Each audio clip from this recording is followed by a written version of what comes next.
अस्सलाम वालेकुम पाकिस्तान। आप सुन रहे हैं अपना रेडियो न्यूयॉर्क और देख रहे हैं अपना टीवी न्यूयॉर्क। प्रोग्राम में जनाब आपके रूहानी मसाइल का रूहानी हल, और ये प्रोग्राम आप सुनते हैं हर जुमेरात रात 10 से 10:30 के दरमियान ओनली ऑन अपना रेडियो न्यूयॉर्क पर, और देखते हैं अपना टीवी न्यूयॉर्क पर। इस प्रोग्राम में हम आपके मसाइल, रूहानी मसाइल और इस्लामी मसाइल पर गुफ्तगू कर रहे होते हैं, और दोनों मोअज़्ज़िज़ मेहमान सिद्दीक बरकाती साहब जो सिलसिला बरकातिया के खलीफा हैं, और नजम खान जो मजहबी स्कॉलर है, वो हमारे साथ होते हैं। सिद्दीक भाई रमज़ान रुल मुबारक के हवाले से मसरूफियात की वजह से हमारे साथ मौजूद नहीं है, लेकिन हमारे साथ नजम खान हमारे साथ मौजूद है, और हम आज गुफ्तगू करेंगे 17 रमज़ान जो कि आज गुजर गया 17वां रोज़ा, और इस रमज़ान में रोज़े के हवाले से 17वें रोज़े के हवाले से जो चीज़ है वो है शहदाए बदर के हवाले से। तो आज हम इस पर गुफ्तगू करेंगे। हमारे साथ मौजूद है नजम खान। नजम अस्सलाम वालेकुम। वालेकुम सलाम वरहमतुल्लाहि वबरकातुहू। अच्छा नजम, ये बताइएगा कि शहदाए बदर, जरा इसके हवाले से थोड़ी तारीख बताइएगा कि हमारे इस्लाम सुनने वालों को शहदाए बदर का वाकया और उसमें जो लोग शहीद हुए, जितने सहाबा किराम, जरा उनके हवाले से जरा बताइएगा। जी बिल्कुल। नहमदुहु व नसल्ली व नसल्लिमु अला रसूलिल करीम, अम्मा बअदु फअऊज़ु बिल्लाहि मिनश शैतानिर रजीम, बिस्मिल्लाहिर रहमानिर रहीम। वला तक़ूलू लिमन युक़तलु फ़ी सबीलिल्लाहि अमवात बल अहयाउ वलाकिन ला तशऊरून। सदक़ल्लाहुल अलीयुल अज़ीम। देखिए आसिफ भाई, अल्लाह तबारक व तआला ने जब नबी पाक अलैहिस्सलातु वस्सलाम के वसीले से अपना दीन इंसानों तक पहुंचाने का एक जिम्मा सरकार अलैहिस्सलातु वस्सलाम की ज़ात को सौंपा, तो ये इब्तिदाई वक्त और शुहदाए बदर जो हैं उनके हवाले से बड़े फजाइल मिलते हैं। सही जी। यहाँ तक आए कि अल्लाह तबारक व तआला ने हदीस कुदसी जिसे कहें कि शुहदाए बदर के बारे में याद आया कि वो जो चाहे करें, अल्लाह तबारक व तआला ने उनके सारे गुनाहों को माफ कर दिया। सुभान अल्लाह, क्या यानी बात। उनका आया है।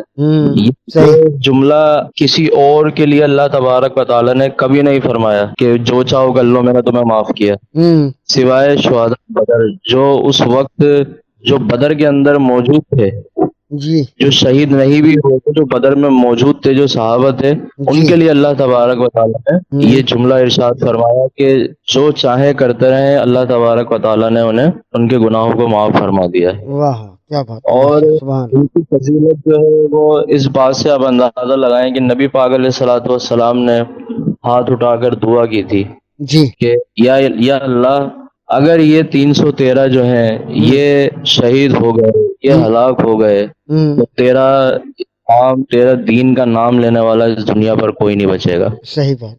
यानी इनको इतनी अहमियत दे रहे हैं सरकार अलैहिस्सलातु वस्सलाम की ज़ात, इस वजह से कि वो जो 313 थे वो बुनियाद है इस्लाम की, असास है इस्लाम की, इब्तिदा हो रही थी, शुरुआत हो रही थी, तो वो बुनियादी लोग हैं। तो जाहिर है जब बुनियाद ही नहीं रहेगी तो फिर आगे मामला कैसे चलेगा। इसलिए सरकार अलैहिस्सलातु वस्सलाम ने उन 313 को इज्जत देते हुए ये बात फरमाई।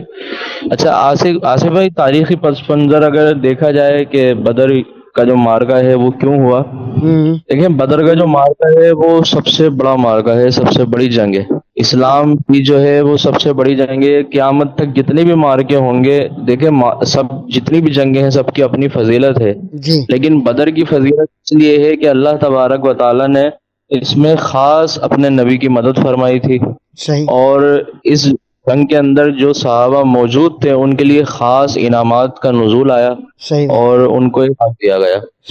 तो हुआ इस तरह से था पस मंजर। अगर हम देखें तो जब मदीने पाक में सरकार अलैहिस्सलाम की ज़ात मौजूद थी, तो अबू सुफियान जब इन्होंने इस्लाम कबूल नहीं किया था, तो इन्होंने मदीने वालों से हम मुकाबला करेंगे और उनको जो है ना वो माज़अल्लाह शहीद करेंगे, कत्ल करेंगे। तो कुछ हथियार वगैरह मंगवाने के लिए इन्होंने अपनी एक लश्कर को भेजा।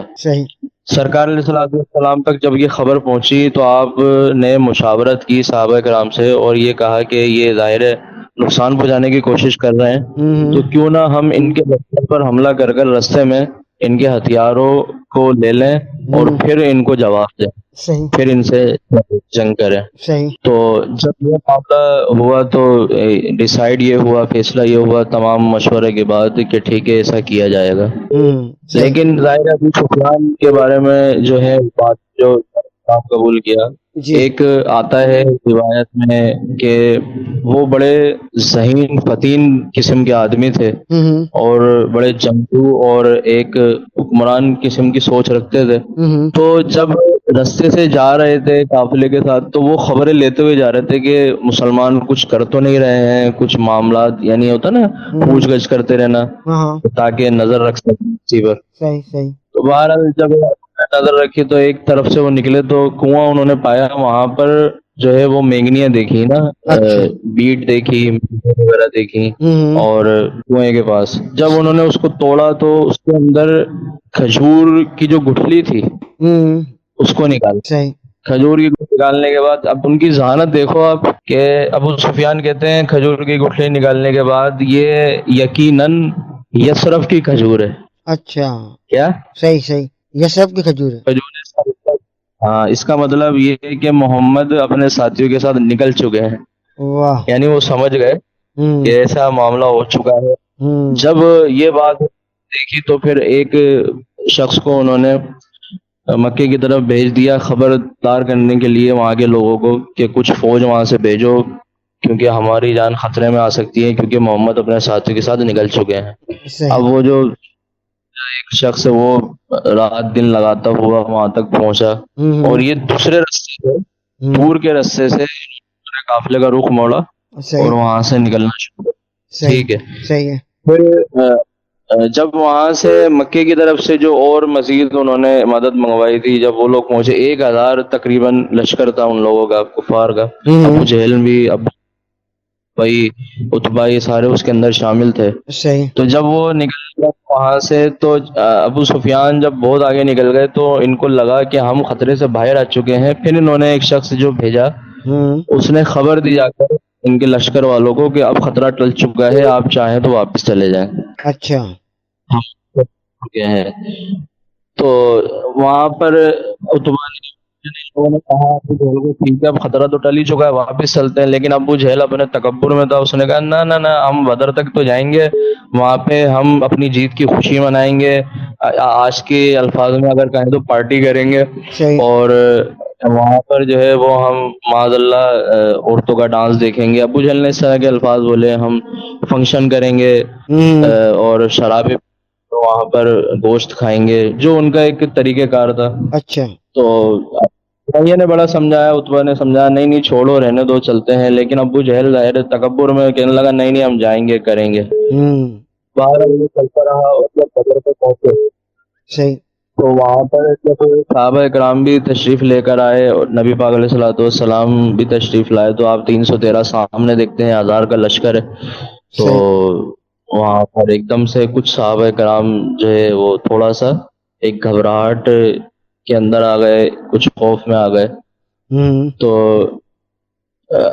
اتنے یعنی اس بات کو دیکھتے ہوئے ایک بات اور یاد آ گئی, اس میں ایڈ کرتا ہوں آصف بھائی, کہ جب روم کا لشکر تھا نا 1 لاکھ کا اور صحابہ کرام 3000 تھے اس وقت, تو اس وقت اب حضرت رضی اللہ تعالیٰ عنہ آپ کی پہلی جنگ تھی. اچھا. تو آپ کھڑے ہوئے تو تھوڑا سا آپ کے چہرے پر خوف آیا, تو ایک صحابہ نے کہا کہ اے ابو ہریرہ کیا بات ہے تم ڈر رہے ہو؟ تو انہوں نے کہا بالکل تھوڑا سا ایک ڈر ہے, وہ 1 لاکھ ہے ہم 3000 ہیں. تو وہ جو صحابی نے فرمایا کہ ابو ہریرہ اگر تم بدر میں ہمارے ساتھ ہوتے نا تو آج ڈرتے نہیں. اللہ ہے, سبحان اللہ, کیا بات ہے, کیا بات ہے. 13 تھے اور ہمارے ساتھ 1000 تھے. ہاں اب تو پھر بھی 3 اب کیونکہ یہ بات کیوں کہی ان صحابے نے, اس لیے کہی کہ وہ ایک ٹریننگ تھی, صحابہ کرام کو ایک ٹریننگ دینا مقصود تھا. ان کا اللہ تبارک استقامت دیکھنا چاہ رہا تھا, تو اللہ تبارک و تعالیٰ نے یہ ٹریننگ کروانی تھی, جس کی وجہ سے اللہ رب العزت نے ان کو عزت دی. بہرحال جب وہ 13 تھے تو پھر نبی پاک علیہ الصلوۃ والسلام نے وہاں پر سب سے پوچھا اچھا کہ میرے صحابہ کیا جنگ کی جائے یا واپس لوٹ جایا جائے. صحیح. اس وجہ سے کہ نبی پاک علیہ الصلوۃ والسلام کا جو معاہدہ ہوا تھا مدینے والوں کے ساتھ، کیونکہ جو جنگ بدر میں جو صحابہ کرام ہیں ان میں سے کچھ صحابہ مدینے سے تھے، کچھ مہاجرین تھے اور کچھ صرف قبیلے سے تھے. تو سب یعنی قبیلوں کے تھے، 3 قبیلے تھے اس میں.